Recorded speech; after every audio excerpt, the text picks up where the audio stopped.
नमस्कार।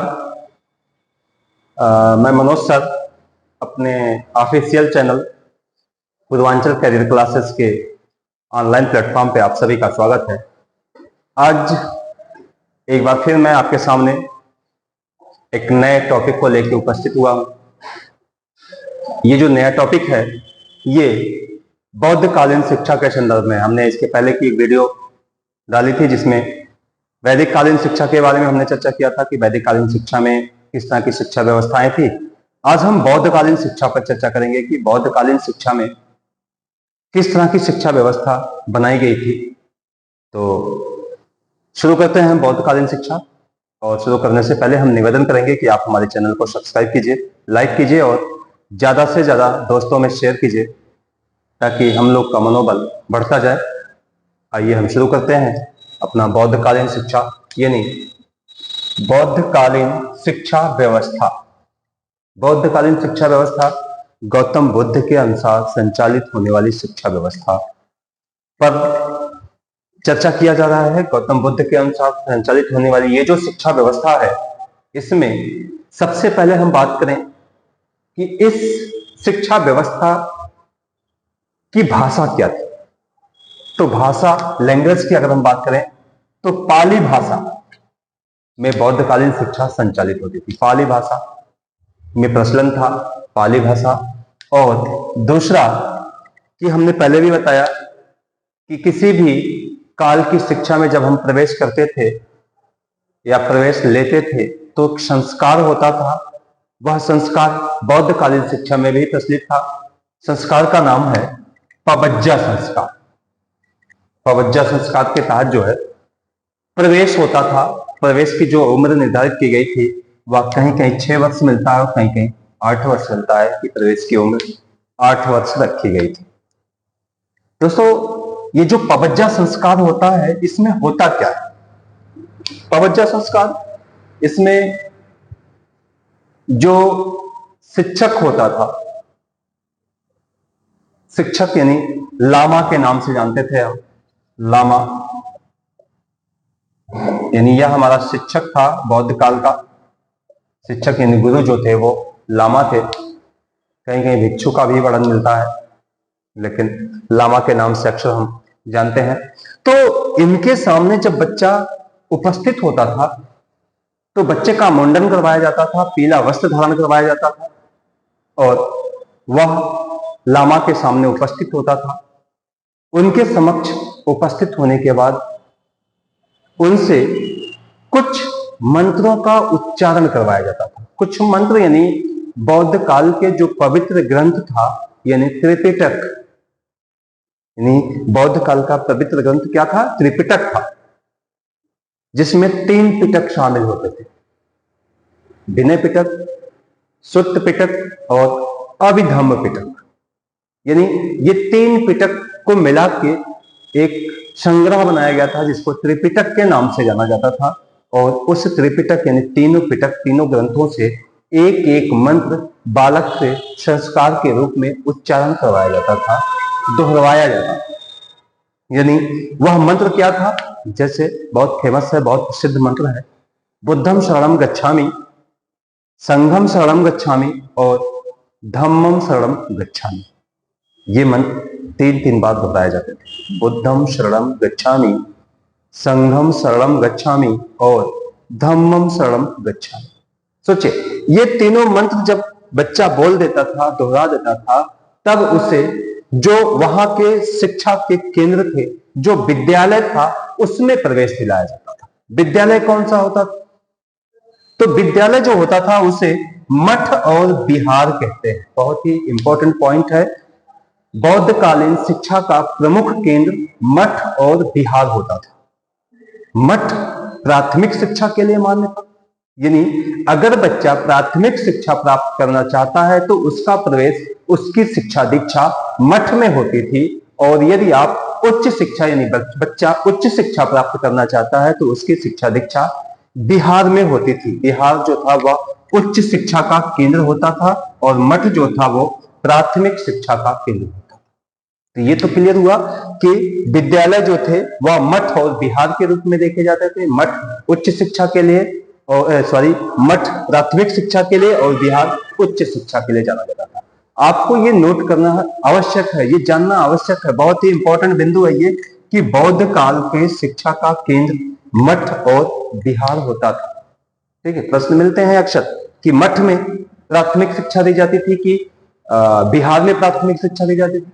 तो बौद्ध कालीन शिक्षा में मठ जो था वो प्राथमिक शिक्षा के लिए जाना जाता था और बिहार जो था वो उच्च शिक्षा के लिए जाना जाता था। गाइस, ये जो मठ और बिहार थे जहां पे बच्चा प्रवेश ले लेता था और उसे अंतिम शिक्षा यानी कुल मिला के हम कहें कि 12 वर्ष की शिक्षा प्राप्त करनी होती थी। 12 वर्ष की शिक्षा प्राप्त करने के बाद फिर उसे विद्यालय यानी वह मठ को त्यागना, यानी 12 वर्ष की शिक्षा प्राप्त करने के बाद बच्चा फिर विद्यालय त्यागता था, विद्यालय छोड़ता था। तो उस दौरान वैदिक काल की भांति उसमें भी एक और यानी विद्यालय छोड़ने का भी एक संस्कार होता था। अमूमन संस्कार विद्यालय छोड़ने का विदाई समारोह हमने आज भी देखा है, आज भी हमारे प्रचलन में है कि हम विदाई समारोह का आयोजन करते हैं। तो उस तरह से वैदिक काल और बौद्ध काल में भी एक विदाई समारोह होता था जिसमें जो है विद्यालय समाप्ति के बाद संस्कार के रूप में ये करवाया जाता था। वही उस संस्कार का क्या नाम है, यानी यह 20 वर्ष की आयु में होता था, जिसे हम उपसंपदा संस्कार कहते हैं। क्या संस्कार कहते हैं? उपसंपदा संस्कार। यानी अब संपदा मतलब होता है कि हमारे पास जो भी कुछ है, छात्र के पास जो कुछ भी है, वह उस संपदा को लेके, उस धन संपदा को लेकर लामा यानी जो शिक्षक होते थे उनके समक्ष उपस्थित होना होता था। यानी वह उपसंपदा संस्कार के तहत वह शिक्षक के सामने उपस्थित होता था और सप्रेम भेंट की भांति उसे जो कुछ भी था उसे वो देता था। तो ये उपसंपदा संस्कार हो जाता था। ठीक है, अब बहुत एग्जाम में मिलता है कि बौद्ध कालीन शिक्षा का जो पवित्र ग्रंथ है क्या नाम है उसका, है ना? तो बौद्ध कालीन शिक्षा का पवित्र ग्रंथ क्या है? मैंने अभी आपको बताया था, आप कमेंट करके जरूर बताइए। आगे हम चलते हैं। ये बौद्ध कालीन शिक्षा का जो पवित्र ग्रंथ है ये हम कमेंट में जानना चाहते हैं आपसे। ठीक है, अब देखिए, बौद्ध कालीन शिक्षा का एक प्रमुख उद्देश्य होता था। हर शिक्षा का एक उद्देश्य था। वैदिक कालीन शिक्षा थी तो उसके भी एक अपने उद्देश्य थे। बौद्ध कालीन शिक्षा है तो इसका भी अपना एक उद्देश्य है। तो बौद्ध कालीन शिक्षा का प्रमुख उद्देश्य निर्वाण की प्राप्ति है।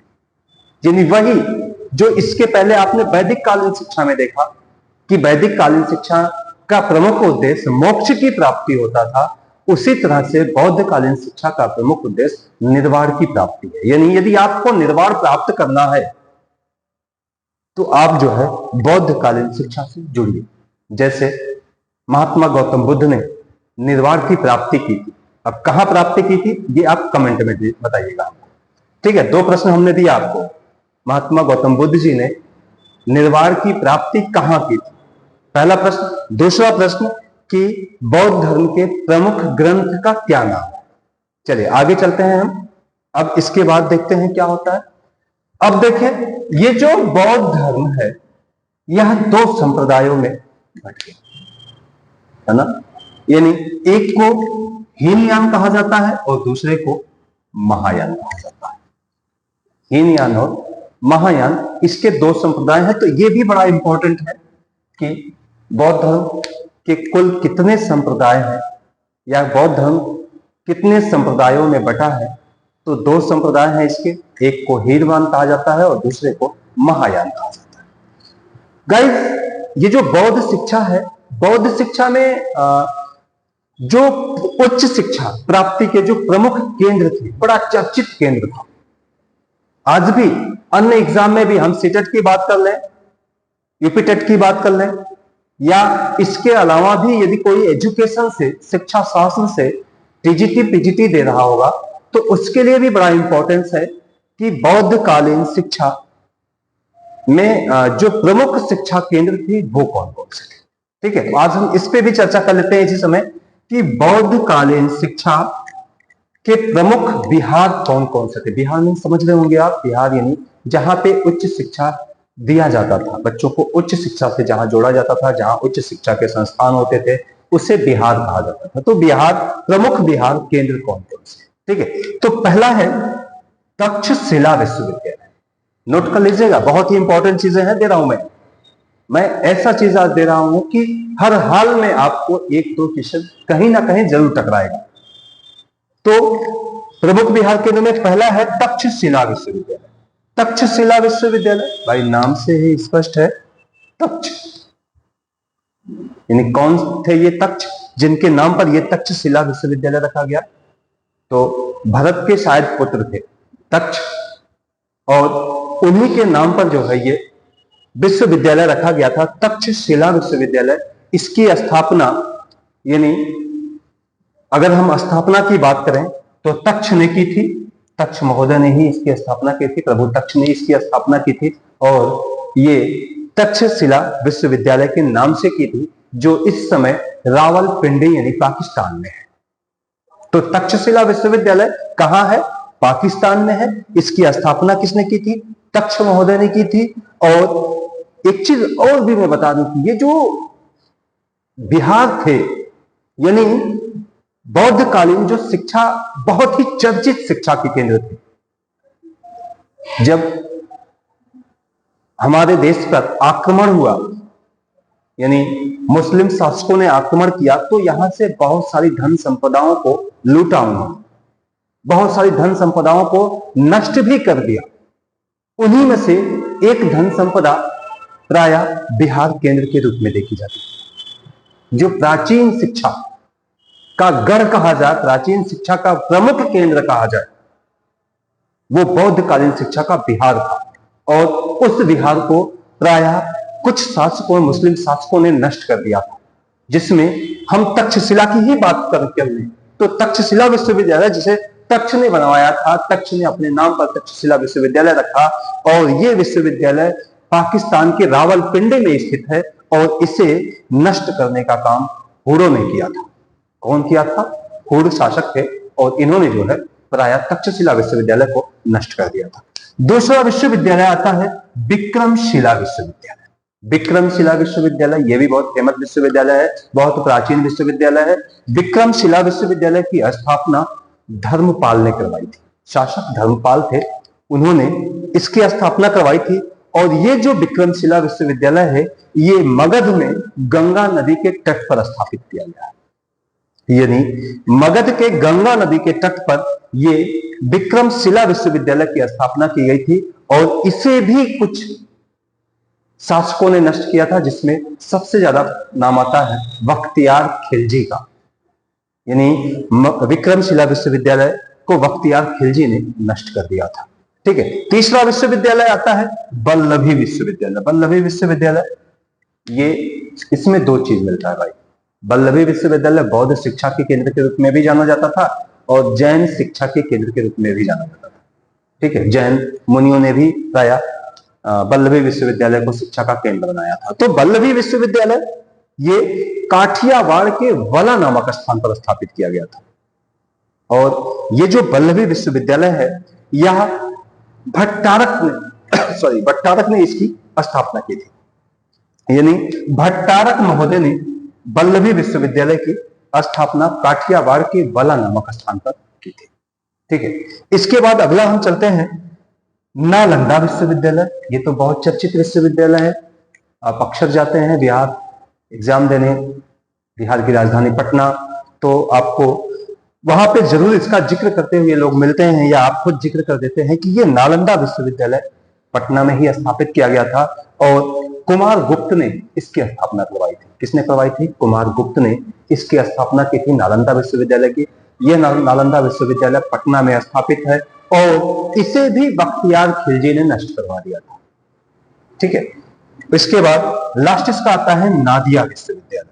नादिया विश्वविद्यालय यानी पूर्वी बंगाल के नादिया नामक स्थान पर इसकी स्थापना की गई है, नादिया विश्वविद्यालय की। और ये जो नादिया विश्वविद्यालय है, इसकी स्थापना लक्ष्मण सेन ने करवाई। लक्ष्मण सेन ने नादिया विश्वविद्यालय की स्थापना करवाई थी पूर्वी बंगाल के नादिया नामक स्थान पर। तो दोस्तों, ये जो प्रमुख बिहार के केंद्र हैं बहुत ही इंपॉर्टेंट हैं, कि इस विश्वविद्यालय की स्थापना किसने करवाई थी, इसको नष्ट किसने किया, अक्सर मिल जाता है। ये जीएसजीके के भी प्रश्न है, जीएसजीके में भी मिल जाता है कि नालंदा विश्वविद्यालय को किसने नष्ट किया, किसने उसकी पूरी संपदा को लूट के ले गया, तो वो बख्तियार खिलजी था। ठीक, इसके अलावा वल्लभी विश्वविद्यालय की स्थापना किसने करवाई थी, तो भट्टारक ने करवाई थी, ये भी आपका जीएसजीके से संबंधित प्रश्न मिलता है। इसके अलावा विक्रमशिला विश्वविद्यालय को किसने लूटा था, तो बख्तियार खिलजी ने लूटा था। इसके अलावा तक्षशिला विश्वविद्यालय को किसने लूटा था, तो वह घोड़ों के द्वारा लूटा गया था। तो इस तरह से जो है प्राय ये बिहार जो प्रमुख बिहार केंद्र है, मैंने इसकी चर्चा की, मैंने इसको बताया, आप इसको नोट कर लीजिए, स्क्रीनशॉट ले लीजिए, जरूर आपके काम आएगा कहीं ना कहीं। ठीक है, इसके बाद हम बात करते हैं कि ये जो बौद्धकालीन शिक्षा व्यवस्था है, यह इसमें जीवन जीने के संदर्भ में बताया गया है कि व्यक्ति को यदि जीवन जीना है तो उसे कुछ नियम, कुछ मार्ग है, उस मार्ग और नियम का अनुसरण करना होता है। ठीक है, तो वो मार्ग और नियम क्या है, मैं थोड़ी सी इस पे भी चर्चा कर लूं। चलिए, मार्ग और नियम पे चर्चा करने से पहले मैं उम्मीद करता हूं कि आप मेरे वीडियो को सब्सक्राइब करेंगे, लाइक करेंगे और शेयर करेंगे। हम बात करते हैं कि बौद्धकालीन शिक्षा में जो जीवन जीने की बात की जा रही है, जीवन जीने की कला के बारे में बताया जा रहा है। प्रायः गौतम बुद्ध जी ने भी एक उपदेश दिया था कि हम अपना जीवन चाहे तो बेहतर बना सकते हैं, और उसको यदि हमें बेहतर बनाना है तो हमें हमारे कुछ मार्ग हैं, उन्हीं मार्गों का अनुसरण करना होगा। वो मार्ग क्या है, जिसे हम अष्टांगिक मार्ग के नाम से जानते हैं। कौन सा मार्ग है वो है अष्टांगिक मार्ग। दोस्तों, ये जो अष्टांगिक मार्ग है, ये प्रायः एक प्रकार से देखा जाए तो कुल इसमें 8 मार्ग हैं, 8 मार्ग बताए गए हैं, जिसे अष्टांगिक मार्ग के नाम से जाना जाता है। जिसमें पहला मार्ग आता है सम्यक संकल्प। क्या है ये? सम्यक संकल्प, ये हमारा पहला मार्ग। अब आप समझ रहे होंगे कि ये जो सम्यक संकल्प है, इसका मतलब क्या होता है। सम्यक संकल्प यानी सही तरीके से संकल्प लेना कि हमें क्या करना है आगे, हमें क्या बनना है आगे, हमें किस मार्ग पे चलना है। ये हमारा एक सम्यक संकल्प के रूप में देखा जाता है। दूसरा सम्यक वाक। सम्यक वाक, ये सम्यक वाक यानी वाणी से संबंधित होता है, बोलचाल से संबंधित होता है कि हमें हमेशा सही बोलना चाहिए, यानी हमें हमेशा सत्य बोलना चाहिए। ये सम्यक वाक कहलाता है। और तीसरा जो आता है सम्यक कर्म आता है, यानी कर्मांत की बात की जा रही है कि आपको सही कर्म करना, यानी सम्यक कर्म करना, वो सम्यक कर्मांत के रूप में देखा जाता है। और अगला आता है सम्यक आजीविका, यानी आपको सही तरीके से आजीविका की व्यवस्था करना। सम्यक आजीविका का मतलब होता है सही तरीके से जीवन जीने के रास्ते का चुनाव करना है। सही तरीके से जीवन जीने के लिए जिन चीजों की आवश्यकता है उसे लाना होगा, उसे व्यवस्थित करना होगा, वो हमारी एक सम्यक आजीविका के रूप में देखी जाती है। ठीक है, अगला आता है सम्यक व्यायाम, यानी सम्यक व्यायाम क्या चीज होता है, यानी सही तरीके से हमें अभ्यास करना, सही तरीके से योग करना, उचित योग करना, ये भी प्रायः सम्यक व्यायाम के रूप में देखा जाता है। अगला हमारा आता है सम्यक स्मृति, यानी सही चीजों को ही स्मरण करना। सम्यक स्मृति का मतलब ही होता है कि सही चीजों का स्मरण किया जाए, सही चीजों को ध्यान में रखा जाए, सही चीजों को ही हम अपने मस्तिष्क में स्टोर करें, सुरक्षित रखें। ये हमारा एक प्रकार से सम्यक स्मरण के रूप में देखा जाता है, सम्यक स्मृति के रूप में देखा जाता है। और इसका अगला है सम्यक समाधि। सम्यक समाधि का मतलब होता है कि हमें सही तरीके से जीवन जीना है, सही तरीके से उचित मार्गदर्शन लेना है, उचित व्यक्ति के शरण में जाना है, उचित प्रकार के मार्गों का अनुसरण करना है, उचित साधु संतों का अनुसरण करना है। ये हमारा एक सम्यक समाधि के रूप में देखा जाता है। तो कुल कितने हो गए? 1 2 3 4 5 6 7 8। ठीक है, तो ये हमारे एक अष्टांगिक मार्ग है। दोस्तों, ये जो बौद्ध शिक्षा है, देखिए चलते चलते हम एक चीज और बता दें आपको कि बौद्ध शिक्षा में बहुत सारी चीजें आपको बहुत ही महत्वपूर्ण बताई गई है। ठीक है, पवज्जा संस्कार अक्षर मिलता है, आप उठा के देख लीजिए, जीएस में भी अक्षर मिल जाता है आपको कि बौद्धकालीन शिक्षा का प्रमुख संस्कार, शिक्षा प्राप्ति प्रवेश का प्रमुख संस्कार क्या है, शिक्षा समाप्ति का संस्कार क्या है, तो पवज्जा संस्कार और उपसंपदा संस्कार ये दोनों आपको मिल जाते हैं। ठीक है, इसके अलावा भाषा पूछ लेता है अक्सर कि कौन सी भाषा है, ये भी आपको मिल गया। ठीक है, इसके अलावा संप्रदाय वगैरह पूछ लेता है, वो भी मिल गया। और इसके अलावा प्रमुख ग्रंथ, जिसको मैंने आपको दिया है होमवर्क के रूप में कि प्रमुख ग्रंथ का नाम बताइएगा। ठीक है, तो प्रमुख ग्रंथ आपको दे दिया गया है। ठीक, निर्वाण की प्राप्ति, ये इसका एक अंतिम लक्ष्य, अंतिम उद्देश्य मान लिया गया है। तो इस तरह से दोस्तों ये आज का बौद्धकालीन शिक्षा जो आपके लिए, आपके उज्जवल भविष्य के लिए एक बहुत ही अच्छा टॉपिक के रूप में देखा जाए। बहुत ही इंपॉर्टेंट चीजें आपको इसमें मिलेंगी। तो आज हम यहीं तक अपना वीडियो रखते हैं, तब तक के लिए